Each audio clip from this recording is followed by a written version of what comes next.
Welcome to Shri Lalitha YouTube channel. Today recipe వచ్చేసి పచ్చిశనగపప్పు టమాటా curry అండి.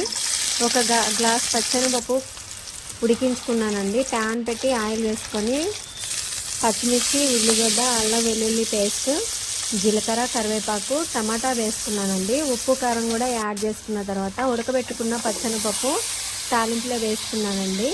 ఉప్పు కారం అన్నీ బాగా పట్టేదాకా ఉడకనిచ్చుకున్న తర్వాత లాస్ట్కి గరం మసాలా కొంచెం యాడ్ చేసుకున్నానండి. ఇక అంతే అండి. కొత్తిమీర ఉంటే కొత్తిమీర కూడా వేసుకోవచ్చు, నేనైతే వేయలేదు, అవైలబుల్లో లేదు. పచ్చిశనగపప్పు మాత్రం బాగా ఉడకాలండి, ఉడకపోతే కర్రీ టేస్ట్ ఉండదు. మీరు కూడా ఒకసారి ఇలా ట్రై చేసి చూడండి. చపాతీలోకి, రైస్లోకి కూడా చాలా బాగుంటుందండి. ఒక గ్లాస్ పచ్చిశనగపప్పుకి 2 టమాటా తీసుకున్నానండి. దీనికి కాంబినేషన్గా టమాటా చట్నీ పెట్టుకున్నాను పక్కన. మీరు ఒకసారి ట్రై చేసి చూడండి. Thanks for watching.